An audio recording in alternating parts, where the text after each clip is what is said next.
Good evening everyone.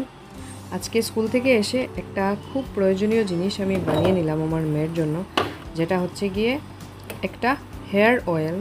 যেটা বানানোর জন্য কি কি জিনিস আমি লাগিয়েছি, কীভাবে বানিয়েছি তোমাদের সাথে সব আজকে শেয়ার করব। তো আমি কড়াই বসিয়ে দিয়েছি। কড়াই বসানোর পর আমি এটার মধ্যে তেল অলরেডি দিয়ে দিয়েছিলাম। তো কি কি তেল দিয়েছি আমি এখন একটা একটা করে তোমাদেরকে বলে দিচ্ছি। গ্যাস অন করা আছে। আর কি কি অ্যাড করলাম দেখতে থাকো। ফার্স্টে আমি অ্যাড করলাম ভার্জিন কোকোনাট অয়েল। আগে আমি অল্প অ্যাড করেছিলাম, এখন আরও একটু দিয়ে দিচ্ছি। মোটামুটি আধা কাপের মধ্যে হবে গিয়ে কোকোনাট অয়েল। আর সঙ্গে দিচ্ছি আরও ইঞ্জিন অয়েল, যেটা আগে অলরেডি একটু দিয়েছিলাম, এখন আরও দিয়ে দিচ্ছি। মানে তোমাদেরকে বলবো 1 কাপ তেল আমি নিয়েছি। 1 কাপের মধ্যে আধা কাপ সর্ষের তেল আর আধা কাপ হলো গিয়ে ভার্জিন কোকোনাট অয়েল। তো তেল গরম হওয়ার অপেক্ষা করছি। তার মধ্যে আমি রেডি করে নিচ্ছি তেলের মধ্যে আর কি কি জিনিস আমি দিব। আমি এই তেল বানানোর জন্য নিয়েছি জবা ফুলের কলিও আছে, পাতা, জবা ফুলের পাতা, পেঁয়াজ, তেজপাতা, কারি পাতা, তারপর ওই নিম পাতা। তেজপাতাটা আমি এখানে স্কিপ করে গেছি। তো সব কিছু আমি এখন যে তেলটা আমি কড়াইতে গরম হতে দিয়েছিলাম, এটা গরম হয়ে গেছে।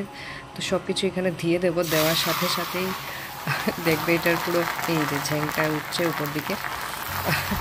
আমি অল্প দূরে চলে গেছি। তো পুরো দেখো ফেনা ফেনা হয়ে গেছে। একদম ভালো করে ফ্রাই করতে হবে তেলের মধ্যে।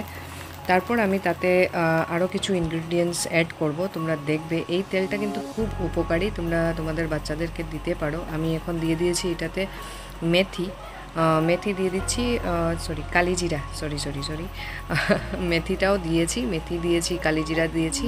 2 চামচ করে, ছোটো চামচ দিয়ে 2 চামচ করে আমি 1 কাপ তেলের মধ্যে 1 কাপ তেলের মধ্যে আমি বলতে গেলে আমি নারকেল তেল 1/2 কাপ আর সরষের তেল 1/2 কাপ দিয়ে বানিয়েছি।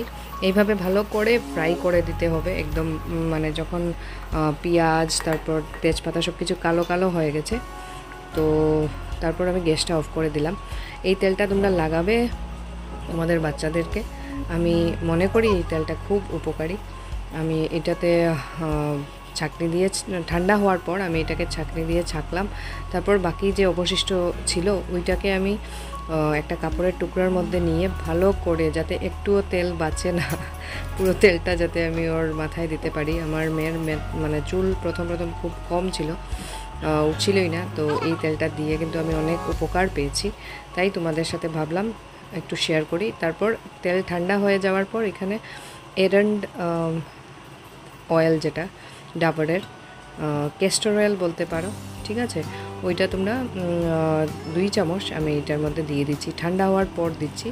ভালো করে মিক্স করে এটাকে তোমরা ফ্রিজেও রাখতে পারো, যেহেতু বেশি দিনের যদি বানাও তাহলে ফ্রিজে রাখতে পারো। রাখার মানে পরে যখন দিবে তখন রৌদ্রতে রেখে দিলে বা একটু গরম করে বাচ্চাদের মাথায় বা বড়োদের মাথায়ও তোমরা এটা লাগিয়ে দেখতে পারো। অনেক উপকারী, আমি তো ভালো রেজাল্ট পেয়েছি। তো আজকের এই ভিডিওটা তোমাদের যদি ভালো লাগে নিশ্চয়ই লাইক, শেয়ার অ্যান্ড সাবস্ক্রাইব করবে, এরকম পাশে থাকবে আর আমার চ্যানেলকে সাবস্ক্রাইব করবে। বাই।